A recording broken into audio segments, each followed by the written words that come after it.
রব্বুল ইজ্জাত যখন রহমতের খবর সুসংবাদ আমার রব্বুল আলামিন যখন ইব্রাহিম আলাইহিস সালামকে দেয়, তখনও ইসহাক নবীর আগমন হয়। ইসহাক নবীর আগমন তখনও হয় নাই। আবার ইসহাক নবীর সন্তান ইয়াকুব নবীর আগমন তো দূরে থাক, আমার আল্লাহ ইব্রাহিম নবীরে আমার রব্বুল ইজ্জাত সুসংবাদ পাঠাইলেন। ইব্রাহিম নবীরে আল্লাহ ইসহাক নামক একটা সন্তান দিবে, আবার ওই সন্তানের ঘরে ইয়াকুব নামে একটা নাতি আমার আল্লাহ ইব্রাহিম নবীকে দান করবে। জোরে বলেন সুবহানাল্লাহ। রব্বুল ইজ্জাত বলেন, আমি দুই সন্তানের খবর ইব্রাহিম নবীর দিয়া নিশ্চয়তা দিয়া বললাম, কুল্লান হাদাইনা, এই যে তোমার পুত্র ইসহাক আমি দান করব এবং তোমার নাতি ইয়াকুব আমি আল্লাহ দান করব। দুইজনকে আমি আল্লাহ হেদায়েতের উপর প্রতিষ্ঠিত রাখবো। জোরে বলেন সুবহানাল্লাহ। মজার ব্যাপার হলো, ইসহাক আলাইহিস সালামের আগমনের সুসংবাদ আমার রব্বুল ইজ্জাত যখন ইব্রাহিম নবীকে দান করেন, এই বাচ্চাটা ধরেন, এদিক দিয়ে আসতে দিয়েন নাকি, ধরেন। ইব্রাহিম আলাইহিস সালামকে আমার রব্বুল ইজ্জাত যখন ইসহাক আলাইহিস সালামের জন্মের সুসংবাদ আমার আল্লাহ দান করেন, ইব্রাহিম নবীর বয়স তখন 120 বছর। জোরে কন্যা আপনি গো ঘুমাইতেছে, শেষ করে দেই হুন্নালন খবর। আপনাদের এলাকায় 120 বছরের কোন পুরুষ সন্তান জন্ম দেওয়ার ক্ষমতা রাখে? কথা কয় না, রাখে? 90 বছরের কোন মহিলা সন্তান জন্ম দেওয়ার ক্ষমতা রাখে? ইব্রাহিম নবীরে আমার আল্লাহ সুসংবাদ পাঠাইলেন, ইসহাক আলাইহিস সালামকে আমার আল্লাহ দান করবেন। ইব্রাহিম নবীর বয়স তখন 120 বছর। মা সারা আলাইহিস সালামের বয়স তখন 90 বছর। ঘটনাটা কুরআনুল কারীমে সূরা হুদে সুন্দর করে আমার আল্লাহ বর্ণনা করছেন। সূরা হুদ থেকে বলে আসবো, সূরা হুদ থেকে বলে আসি, তাইলে একবার কোরআন টু কোরআন কেমন? সূরা হুদের 69 নম্বর আয়াতে আমার রব্বুল ইজ্জাত ইব্রাহিম আলাইহিস সালামের সেই ঘটনাটা পুরোপুরি উল্লেখ করছেন। 69 নম্বর আয়াত থেকে ধরে আমার রব্বুল ইজ্জাত 78 নম্বর আয়াতে কারিমা পর্যন্ত আমার আল্লাহ খুব সুন্দর করে বয়ান করছেন। আল্লাহ বলেন, বিসমিল্লাহির রহমানির রহিম, ওয়ালাকাদ জাআত রুসুলুনা ইব্রাহিম বিল বুশরা ক্বালু সালামা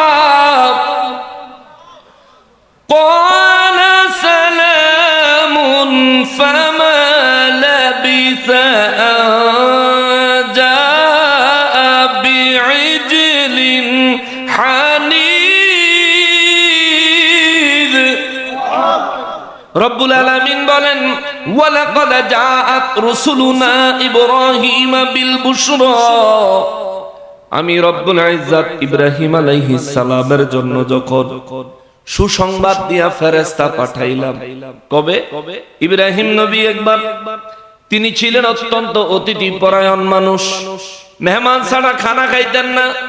আমাদের দেশে মানুষ, এমন কিছু মানুষ আছে মেহমান দেখলে খানা বন্ধ হইয়া যায়, আছে না? কৃপণ। ইব্রাহিম আলাইহিস সালামের বাড়িতে আমার রব্বুল ইজ্জাত একদল ফেরেশতা পাঠালেন। ইব্রাহিম নবী সেদিন 15 দিনের ক্ষুধার্ত, 15 দিন যাবত মেহমান পায় না, খানাও খায় না। সুবহানাল্লাহ।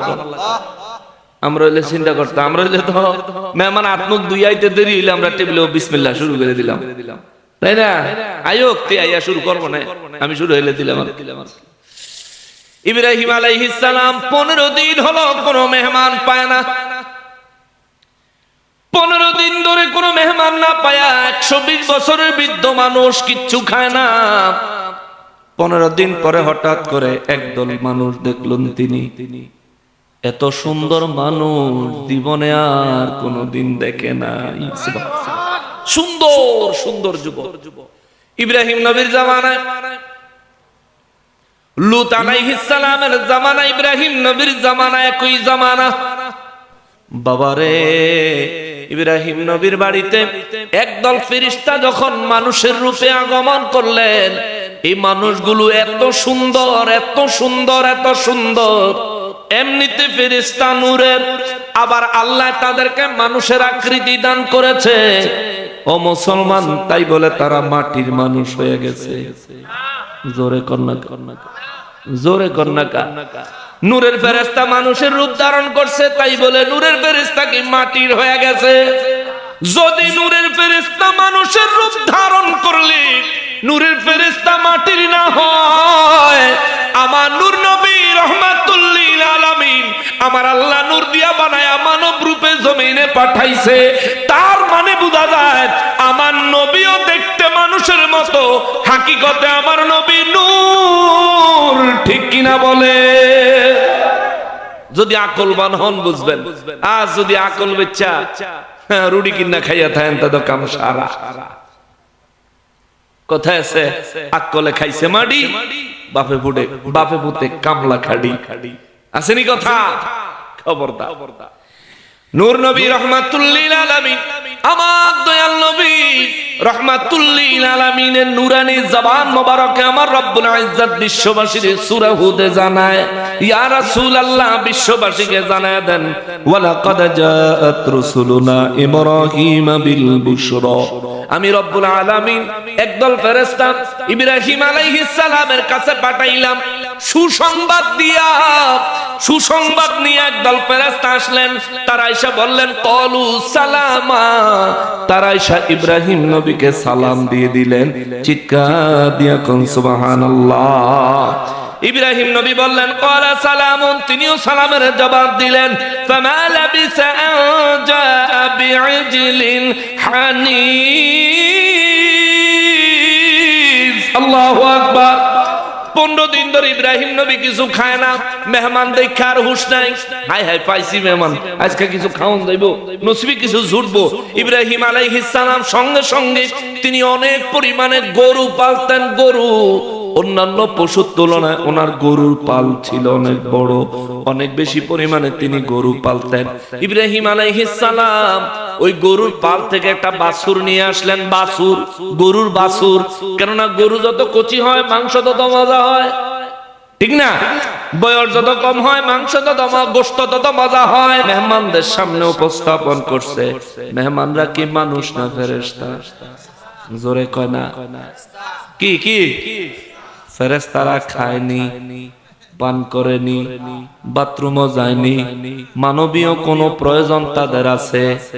নফসানিয়ত তাদের আছে? আছে। ইব্রাহিম আলাইহিস সালাম যখন নাকি সুন্দর করে সাজায়া, ইব্রাহিম আলাইহিস সালাম বড় ডিশের মধ্যে সুন্দর করে বাছুর কাবাব করে যখন তাদের সামনে দিলেন, ইব্রাহিম নবীর আদব ছিল, এ মুসলমান, আমরা মুসলমান কারণ মিল্লাত আবিকুম ইব্রাহিম হুয়া সাম্মাকুমুল মুসলিমিন। ইব্রাহিম নবী আমাদের জাতির পিতা, তিনি আমাদের নাম রেখেছেন আমরা মুসলমান, আমাদের জাতির নাম রাখছেন মুসলমান। ইব্রাহিম নবীর কিছু চরিত্র, কিছু আদব আপনারও চরিত্রে থাকা চাই। ইব্রাহিম আলাইহিস সালাম মেহমানদের সামনে যখন নাকি বাছুর কাবাব করে দিলেন, মেহমানরা যখন বাছুর খাইতে বাছুরের দিকে হাত বাড়ায় না, ইব্রাহিম নবী আশ্চর্য হয়ে তাকিয়ে আছেন। কারণ ওরা চিন্তা ছিল আগে মেহমান খাইবো, মেহমানের খানা হইলে আমি মেজবান খাবো। কিন্তু মেহমানদের সামনে যখন দিছে, মেহমানরা তো বাছুরের দিকে হাত বাড়ায় না। ওই কথাটা আমার আল্লাহ কুরআনুল কারীমে সূরা হুদের 70 নম্বর আয়াতে বলেন, ফালাম্মা রাআ লাহুম লা তাসিলু ইলাইহি নিকরাহুম ওয়া আওজাসা মিনহুম খিফা। আল্লাহু আকবার। ইব্রাহিম নবী যখন দেখলেন যে এরা এই খাবারের দিকে হাতও দেয় না, খায়ও না, চুপ করে বসে আছে, ইব্রাহিম নবী একটু ভয় পেয়ে গেল। ভাবছিলাম এরা বুঝি মেহমান, এখন তো মনে হচ্ছে এরা দুশ্মন। ওনার বয়স কত? 100 কত? 100। চিন্তা করলেন যৌবন বয়সে তো বহুত বাস দিছি বিদুর্মি করে, মূর্তি ভাঙছি, মূর্তির বিরুদ্ধে প্রতিবাদ করছি, নমরুদের বিরুদ্ধে অবস্থান নিছি, কত মূর্তি ভাঙ্গা বড় মূর্তির কাঁধে কুড়াল ঝুলাইয়া দিছি, আগুনে নিক্ষেপ করলো, কিছু করতে পারলো না। আবার নতুন করে কোন ষড়যন্ত্র নিয়ে আমার বাড়িতে হাজির হইল কিনা। ইব্রাহিম আলাইহিস সালাম ভয় পেয়ে গেলেন। রব্বুল আলামিন বলেন ক্বালু লা তাখাফ, ফেরেশতারা ডাক দিয়া বললেন ভয় পায়েন না। সুবহানাল্লাহ। ইব্রাহিম নবী যে ভয় পাইতাছে, ফেরেশতারা বুঝতাছে। বুঝানোর ক্ষমতা দিছে কে? বুঝার ক্ষমতাটা দিছে কে? ইব্রাহিম নবী মনে মনে ভয় পাচ্ছি, আর ফেরেশতারা বাহির থেকে বুঝে ফেলছে। তারা ডাক দিল ক্বালু, তারা ফেরেশতারা বললেন লা তাখাফ, ভয় পায়েন না, ইন্না উরসিলনা ইলা কওমি লূত, আমরা ফেরেশতার দল লূত আলাইহিস সালামের কওমকে ধ্বংস করার জন্য আল্লাহর পক্ষ থেকে আগমন করেছি। চিৎকার দিয়া কোন সুবহানাল্লাহ। ইব্রাহিম নবী কয় লূত আলাইহিস সালামের পুরা কওমকে, পুরা সম্প্রদায়কে ধ্বংস করে দিবা? কয় জি। ইব্রাহিম নবী বলেন যদি ওই সম্প্রদায়ের ভিতরে 50 জন মুসলমান থাকে তবুও ধ্বংস করে দিবা? ফেরেশতারা বললেন না, তাহলে ধ্বংস করব না। ইব্রাহিম নবী কয় 40 জন থাকলে? কয় তবুও ধ্বংস করব না।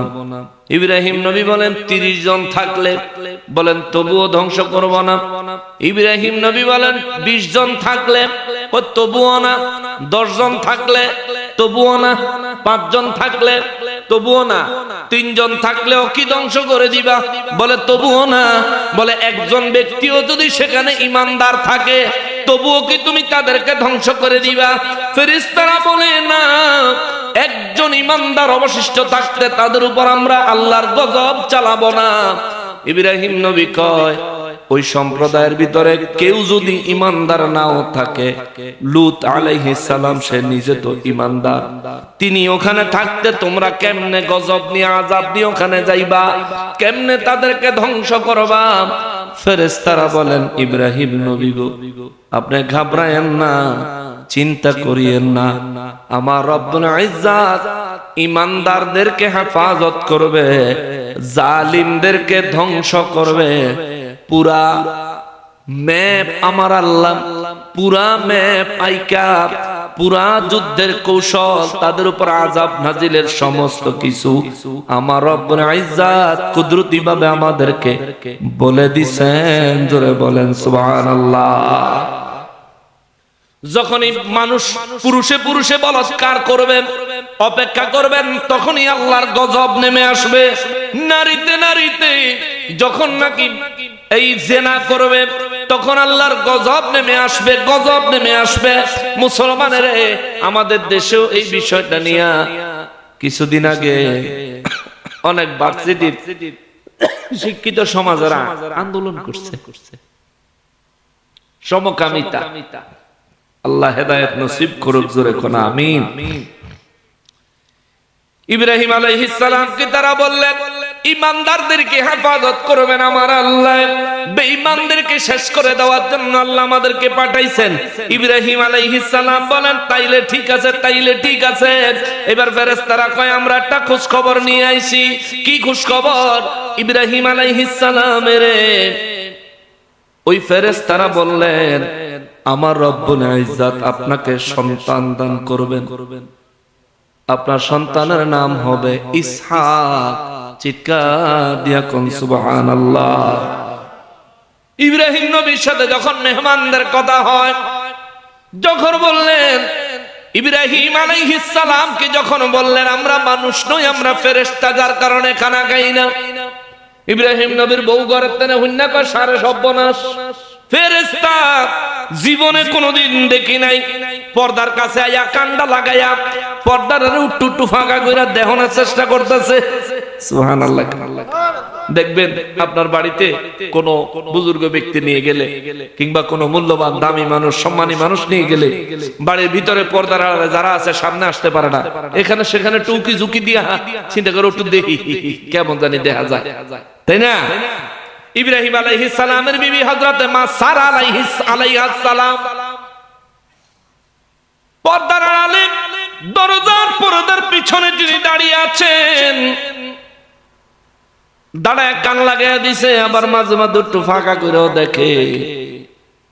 ফেরেশতাদেরকে ঠিক মতন দেখা যায় না।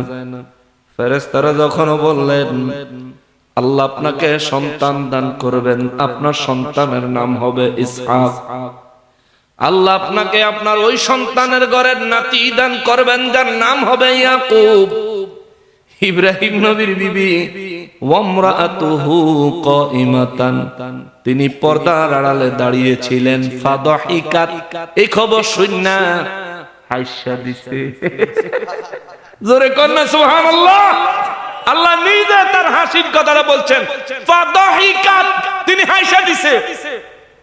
ইব্রাহিম আলাইহিস সালামের বিবি যখন হাসিয়া দিছে, আল্লাহ রাব্বুল ইজ্জত বলেন ফাবাশশারনাহা বিইসহাক, যখন তিনি হেসে দিলেন তখনই ফেরেশতারা ইসহাক আলাইহিস সালামের সুসংবাদ তাদেরকে দান করলেন।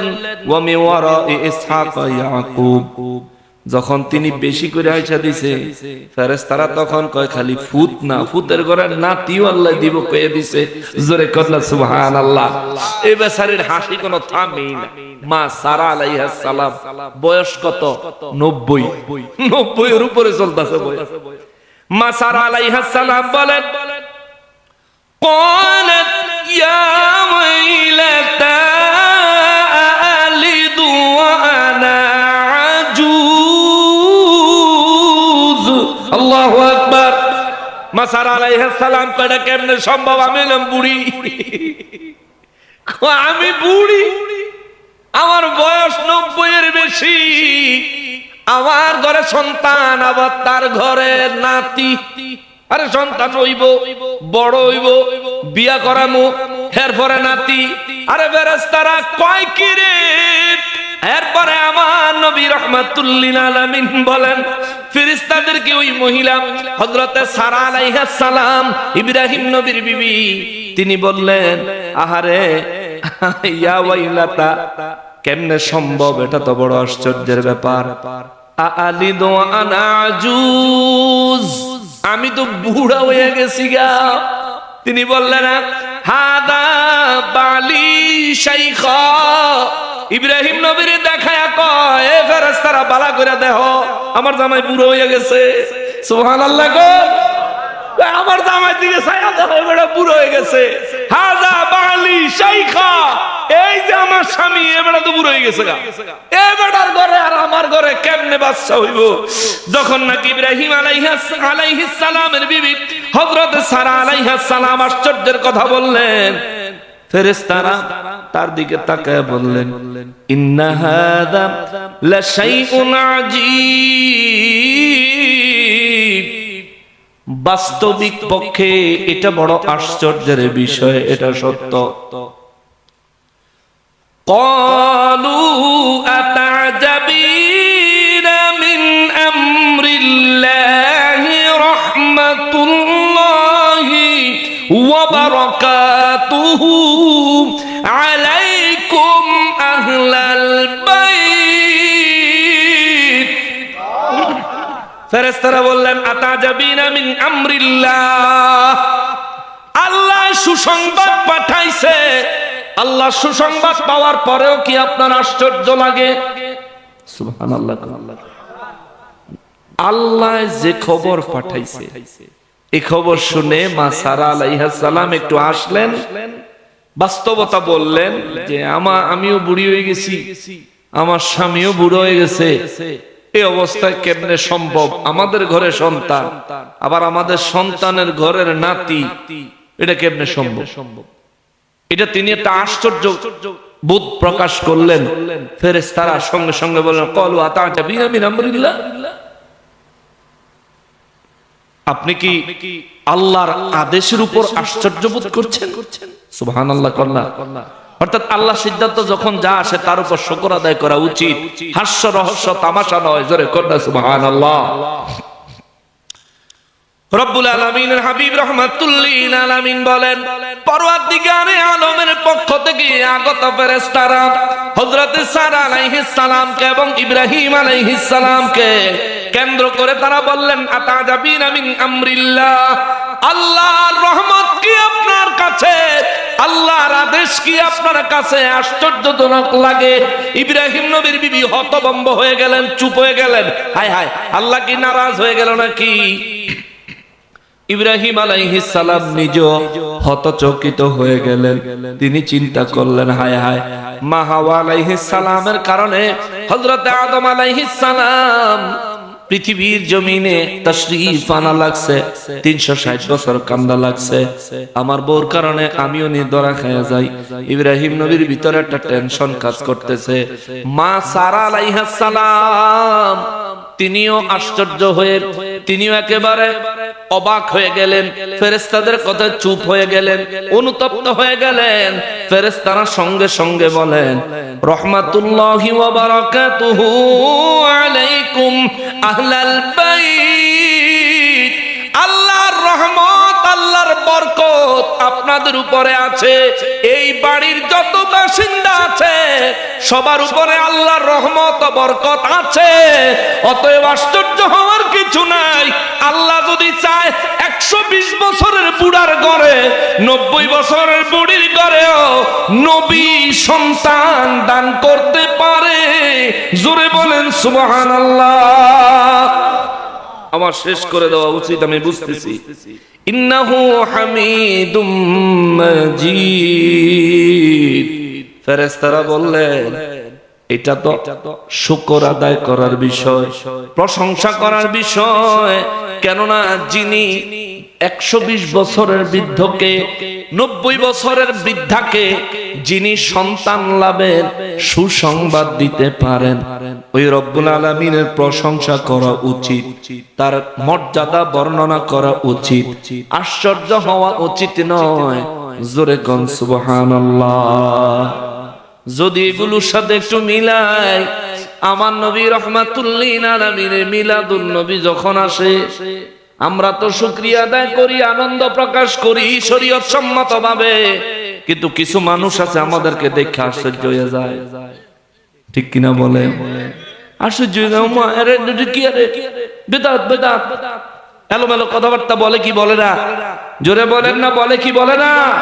তাদের কথায় মাতাল হয়ে যায় না। এরা নিজেরাও নবীকে মহব্বত করতে জানে না।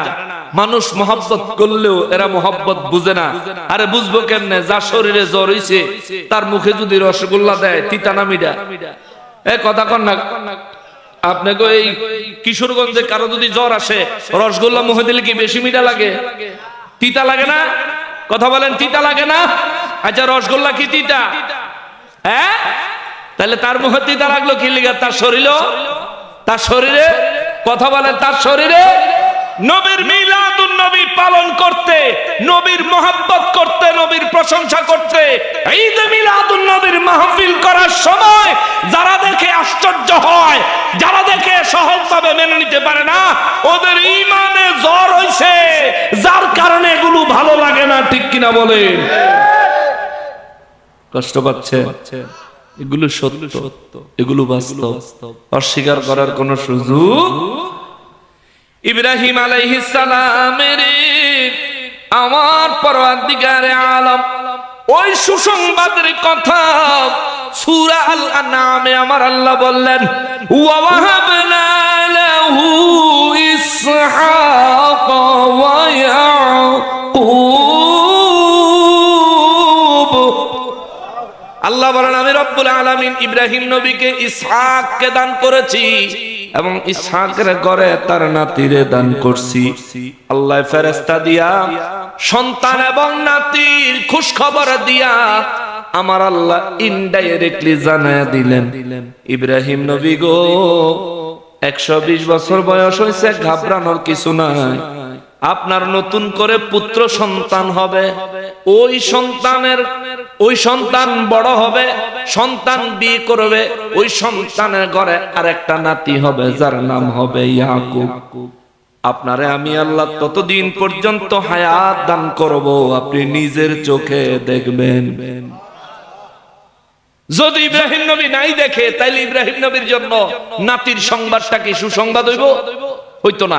যেহেতু আল্লাহ সুসংবাদ হিসাবে পাঠাইছে, ইন্ডিভিজুয়ালি এটার ভিতরেই আরেকটা হাকিকত লুকায়িত, সেটা হলো ইব্রাহিম নবী এবং মা সারা আলাইহিস সালাম ওনারা দুজন একসাথে পুত্র সন্তানও দেখবেন, আবার নাতিকেও দেখবেন। তারপর ওনাদের ইন্তেকাল, অর্থাৎ দীর্ঘ হায়াত এখনো বাকি আছে। জোরে কন্যা সুবহানাল্লাহ। রব্বুল আলামিন বলেন, কুল্লান হাদাইনা, আমি রব্বুল আলামিন এই দুইজনকে হেদায়েত দিব। ইব্রাহিম নবীকে আমি আল্লাহ ওয়াদা দিয়েছি, ওয়া নূহান হাদাইনা মিন ক্বাবলু ওয়া মিন যুররিয়াতিহি। আল্লাহ বলেন, আমি তাদের পূর্বে তাদের পূর্বপুরুষ হযরত নূহ আলাইহিস সালামকে আমি আল্লাহ হেদায়েতের উপর রাখছি। সুবহানাল্লাহ। হেদায়েতের উপর থাকতে পারা এটা কি নিয়ামত না গজব? জোরে বলেন না। তাবারুক আছে?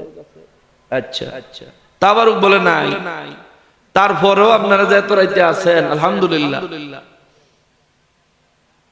মুসলমানেরা রে, আমার পেয়ারা নবীর উম্মতিরা রে, হেদায়েতের উপর প্রতিষ্ঠিত থাকা এটা কি নিয়ামত না গজব? এর চাইতে বড় নিয়ামত আছে? হেদায়েত হলো এমন এক জিনিস যেটার উপর প্রতিষ্ঠিত থাকলে কবরে নাজাত, হাসরে নাজাত, শেষ ঠিকানা জান্নাত। জোরে কোন সুবহানাল্লাহ। এই সৌভাগ্য আমাদের দেশের হিন্দুরা অর্জন করতে পারলো না।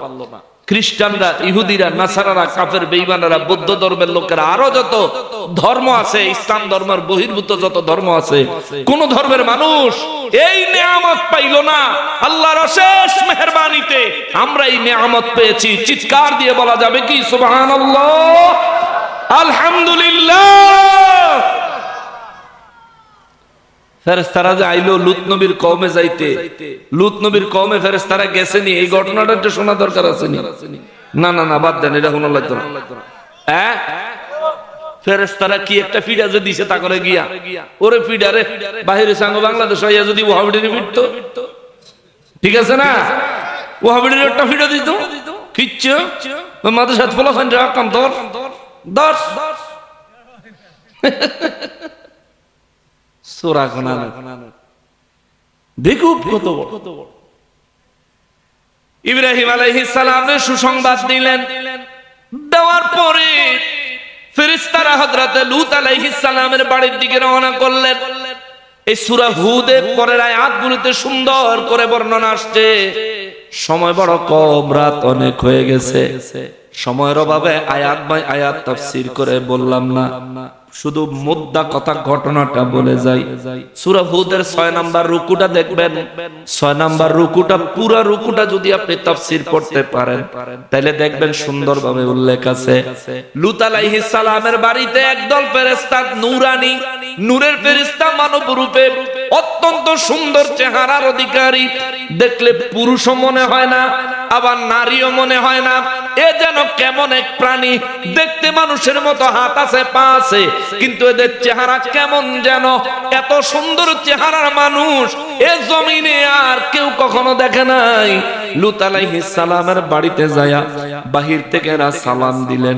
লূত নবী সালাম গ্রহণ করলেন, দরজা খুলে দিলেন। মেহমান দেখে লূত নবী খুশি হলেন, আর দিল থেকে বড় একটা নিঃশ্বাস ছেড়ে বললেন, হায় হায়, আমার বাড়িতে আল্লাহ এত সুন্দর মেহমান পাঠাইছে। এই মেহমান গুলি যে আসলো তাদের সম্মান রক্ষা করার ক্ষমতা তো আমি লূতের নাই।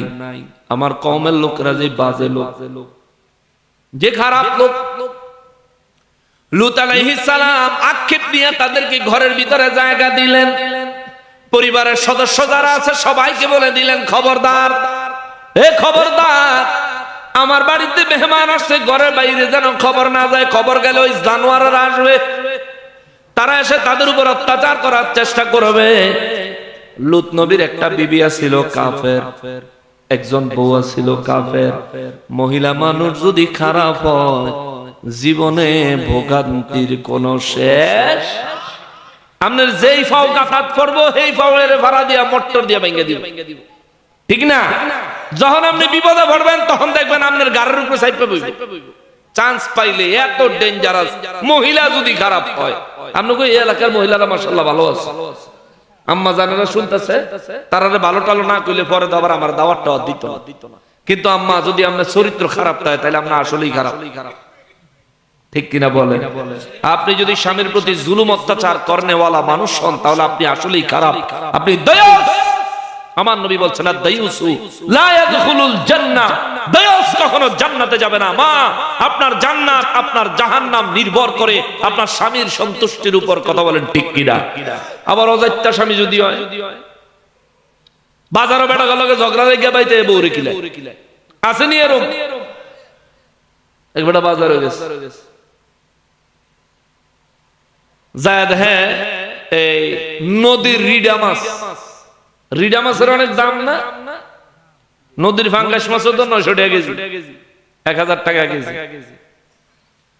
নদীর বড় একটা রিডা মাছ, অনেক আগের কথা তো জিজ্ঞাসা, দাম কত রে? 300 টাকা। 5 টাকা দিবি? কয়জা ফকির ফুটাইছে মাছ খাই, ওতলা বড় মাছটা 300 টাকার মাছে তো 5 টাকা। যা, মাছ খাওয়া লাগতো না, খালি দেখে ভাই যাও। হ্যাঁ, চিন্তা করছে মাছালারা কিছু কইব, ডাইনে বামে চাই দেয়, অন্যান্য মাছালারা তার দিকে খিচ্ছা চাই, আজকে খাইছি তো, মানে খালি কিছু কইলেই ধর্ম। বাজারও কিন্তু ব্যবসায়ীর একটা মিল আছে, ঠিক না? যখন 30 টাকার আলু 60 টাকা বানাই দেয়, তখন কিন্তু হেরা মিল করে বানাই দেয়, ঠিক না? হেরার ভিতরে কমিউনিটি আছে, আমরার ভিতরে কমিউনিটি দেয়। যখন 30 টাকার আলু 60 টাকা বানাই দেয়, আমরা ভারিটা বেলা 200 গ্রাম দেয়। এটা কইতাম পারে না, আমরা কই বেলা হ্যাঁ, যদি আবার 120 টাকা হয়ে যায় 10 কেজি দে, কিনলে বলে 3 কেজি, 10 কেজি দে। আর কিছু নিতাম না, আলু হইলে এই আমাদের এই সমস্যা। অথচ আমাদের উচিত কোন জিনিসের দাম বাইরে গেলে কমায় কিনবেন। যদি 5000 টাকা কেজি হয়, তাই ওই 100 গ্রাম 50 গ্রাম কিনা খাইবে, অসুবিধা কি? বাজারে তো ডেলি যাওন লাগু, জানোই। অস্বাভাবিক যে জিনিসের দাম বাইরে দেব, ওই জিনিস কিনবেন পরিমাণে কম। তো কাঁচা মাল দো দোকানদারের ফোংটামি বাইরে যাবো 2 দিন পর। যখন দেখবো এই বাজারে আলু বেচতাম বলে 40 মন, বেচছি হুদা 4 মন, 36 মন ওই দূর রয়ে গেছে রে। কালকা দাম কমায় বেচতে হবে না, যে 20 দিন হচ্ছে শেষ, ঠিক না? এভাবে তাদেরকে সাইজ দিতে হইব। তারাও জানে যে দাম ছাতায়া দিলে পাবলিক বেশি করে কিনে, তো দে ছাতাইয়া। এই কথাটা বললাম এই কারণে, কিছু মানুষ আছে যে বিভিন্ন জায়গায় ঝামেলা করে বাড়িতে এসে বউর সাথে খারাপ আচরণ করে। আপনি যদি এমন স্বামী হন, তাহলে আপনার স্ত্রী তো আপনার সাথে খারাপ আচরণ করবেই। আপনার উচিত হবে বাইরের সমস্যা বাইরে রেখে আসবেন। এটা ঘরের দরজা পর্যন্ত আইলে এটা পিছনে ঘরের বাইরে রাখা ঘরের ভিতরে ঢুকবেন।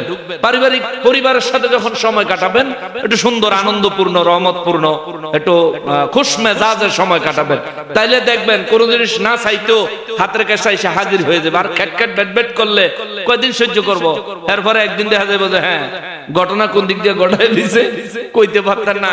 নুন, তেল, পেঁয়াজ, মরিচ, লবণ আর ইন্দ্রের ওষুধ সবই কিন্তু ম্যাডামের হাতে, ঠিক কিনা বলেন? মুসলমান, হযরত লূত আলাইহিস সালামের ঘরে তার একজন বিবি ছিলেন, সে ছিল কাফের। লূত নবী যখন পরিবারের লোকেদেরকে ডাইকা কইল, খবরদার কারো কাছে কিন্তু কোন যাইতো না। লূত নবীর বিবি কাফের, যেটা হেলা কয় যে হ্যাঁ কোন যাইতো না, এটি তো বেশি করে কইতিব। পিছনের দরজা দিয়ে বাইরে গেছে।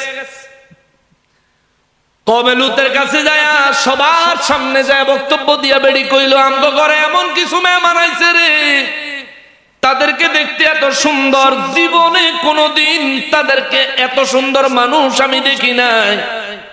তোমাদের দাওয়াত আমাদের বাড়িতে, কি এর দাওয়াত বুঝছেননি? জেনার দাওয়াত। লূত আলাইহিস সালামের বিবি কাফেরে যখন এই খবর কইল, লূত আলাইহিস সালাম ঘরের দরজা বন্ধ করে ঘরের ভিতরে তাদের সাথে কথা বলতেছিলেন। ইন দা মেইন টাইম কওমে লূতের লোকেরা চলে আসলো তার কাছে। তার কাছে চলে আসার পরে তার ঘরের কাছে এসে দরজা পিড়াইতেছে, দরজা খোলেন। লূত নবী কয় কে? কয় আমরা আপনার এলাকার মানুষ। লূত নবী কয় কেন আইছো? কয় আপনার ঘরে নাকি মেহমান আইছে, মেহমানের খবর পাই আইছি। লূত আলাইহিস সালাম বলে মেহমানের খবর দিয়া তোমরা কি করবা? কয় আমরা একটু দেখতাম। লূত নবী কয় আল্লাহর দোহাই লাগে তোরা এখান থেকে চলে যা, আমার ঘরে যারা আসছে মেহমানের সামনে আমাকে লজ্জা দিস না, আমারে লজ্জিত করিস না, তোরা চলে যা। সবাই বলল না না না, আমরা তো চলে যাওয়ার মানুষ না। আরো যত বাজে বাজে কথাবার্তা তারা বলল। লূত আলাইহিস সালাম ওখানে দাঁড়ায়া তিনি বললেন, মালিক যদি আমারে ক্ষমতা দিতা, অথবা যদি বড় একটা দুর্গ আমারে দিতা, এত বড় একটা দালান দিতা যে দালানের গেট ভাঙ্গা তারা ঢুকতে পারতো না, তাইলে মেহমানগুলো হয়তো বাঁচাইতে পারতাম। ফেরেশতারা আয়েশা কয় লূত নবী তারা কারা?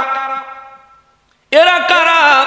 লূত আলাইহিস সালাম বলেন এরা হলো আল্লাহ জমিনের সবচাইতে নিকৃষ্ট মানুষ। রব্বুল আলামিন ফেরেশতাদেরকে পাঠানোর সময় কইয়া দিছে, লূত নবী যতক্ষণ পর্যন্ত এরা জমিনের সবচাইতে নিকৃষ্ট মানুষ, এমন ভাবে যতক্ষণ পর্যন্ত 4 বার সাক্ষী না দিব ততক্ষণ তোমরা তোমাদের অ্যাকশন আরম্ভ করবা না। যখন 4 বার সাক্ষী দেওয়া হয়ে যাবে তখন তোমরা তোমাদের অ্যাকশন আরম্ভ করবা। ফেরেশতারা কয় মাশাআল্লাহ একবার হইছে। ঠিক বুঝলাম না। লূত নবীর রাগের চড়ে আবারও কয় এরা হলো এই জমিনের সবচাইতে নিকৃষ্ট মানুষ। ফেরেশতারা কয় 2 বার হইছে, বিষয়টা যদি আরো একবার বলতেন। ওই লূত আলাইহিস সালাম বলেন এরা হলো এই জমিনের নিকৃষ্ট মানুষ, এই জমিনের সবচাইতে নিকৃষ্ট মানুষ হলো এরা। এদের চাইতে নিকৃষ্ট কোনো মানুষ আল্লাহর এই জমিনে নাই। কারণ এরা মানুষ পাইলে জিনা করতে চায়, মানুষ পাইলে জুলুম করতে চায়, মানুষ পাইলে মানুষের ক্ষতি করতে চায়। লূত আলাইহিস সালামের জবানে যখন 4 বার এই কথা শুনলেন, ফেরেশতারা কয় লূত নবী আমরা আল্লাহর ফেরেশতা এসেছি তাদেরকে শায়েস্তা করার জন্য। জোরে কোন সুবহানাল্লাহ। লূত নবী কয় হ্যাঁ কি বলেন? হ্যাঁ আল্লাহর নির্দেশ এসে গেছে, আপনার চিন্তার কোনো কারণ নাই। আপনি একটা কাজ করেন, পরিবারের লোকজন আর ইমানদার যারা আছে তাদেরকে নিয়ে পিছনের দরজা দিয়ে বের হয়ে চলে যান। খবরদার পিছন দিকে তাকাবেন না, খবরদার আপনার যে কাফের বউটা আছে এটার লগে লয়ে যাইবেন না, এটার লগে হিসাব আছে আমার। জোরে কোন সুবহানাল্লাহ। লূত আলাইহিস সালাম খবর পেয়ে চলে গেলেন, পরিবারের লোকজন আর উম্মতদেরকে নিয়ে বের হয়ে গেলেন। চলে যাচ্ছেন, সবাইকে বললেন খবরদার পিছে তাকাইও না, পিছনে তাকাইও না। নিষেধ করছেন কে? জোরে বলেন না কে? লূত আলাইহিস সালাম চলে গেলেন। রব্বুল ইজ্জাত সূরা হুদের মধ্যে বলেন আরম্ভ হলো স্টিম রুলার অপারেশন আরম্ভ হয়ে গেল। আমি রব্বুল ইজ্জাত জিবরাইল আমিনকে নির্দেশ দিলাম, জিবরাইল রে তোর নূরের পাখাটা জমিনের ভিতরে ঢুকাইয়া দে। জিবরাইল আলাইহিস সালাম, হযরত জিবরাইল আলাইহিস সালাম নিজের নূরের পাখাটা জমিনের নিচে ঢুকাইয়া দিলেন। আমার রব্বুল ইজ্জাত কোরআন শরীফে সূরা হুদের মধ্যে বলেন জমিনের একেবারে তলদেশে ঢুকাইয়া দিলেন। ঢুকাইয়া দিয়া জিবরাইল আমিন 4টা শহর একসাথে জমিন থেকে আলগা করে ফেললেন। চিৎকার দিয়া কোন সুবহানাল্লাহ। রব্বুল ইজ্জাত বলেন জিবরাইল আমিন জমিনের নিচে পাখা ঢুকাইয়া ওই 4টা শহর আর 4 লক্ষ মানুষ তাদেরকে জমিন সহ এভাবে আলগা করে ফেললেন। আমি রব্বুল ইজ্জাত নির্দেশ দিলাম জিবরাইল জমিন সহ এদেরকে আকাশের দিকে উঠাও, তবে অতিরিক্ত জোরে উঠাইবা না, একেবারে আস্তে উঠাইবা না, এমন ভাবে উঠাইবা ঘুমন্ত ব্যক্তির যেন ঘুম না ভাঙে। গ্লাসের পানিটা জমিনে যাতে গড়ায় না পড়ে, জগের পানিটা জমিনে যাতে গড়ায় না পড়ে, পশু পাখি তরুলতা কেউ যেন বুঝতে না পারে তারা উপরের দিকে উঠে যাচ্ছে, এমন ভাবে উঠাইবা। রব্বুল ইজ্জাত সূরা হুদের মধ্যে বলেন জিবরাইল আমিন তাদের জমিন সহ 4 লক্ষ মানুষ 4টা শহর সহ এভাবে আসমানের দিকে উঠাইতে লাগলেন, উঠাইতে লাগলেন, উঠাইতে লাগলেন। রব্বুল ইজ্জাত বলেন এত উপরে উঠাইছে আসমানের এত কাছে নিয়ে এসেছে। ওই জমিনে যে গরুগুলো ছিল, যে ছাগল ছিল, বেড়া বকরি দুম্বা ছিল, মুরগি ছিল, মোরগ ছিল, হাঁস ছিল, আমার রব্বুল ইজ্জত বলেন ওই হাঁস মুরগি গরু ছাগল যে আওয়াজ করে, ডাক দেয়, তাদের ডাকের আওয়াজগুলো আসমানের ভিতর থেকে শোনা যাইতেছিল। সুবহানাল্লাহ। আসমানের এত কাছে নিচে, কার নির্দেশে? রহমত না গজব? জোরে কয় না, আরো জোরে কয় না।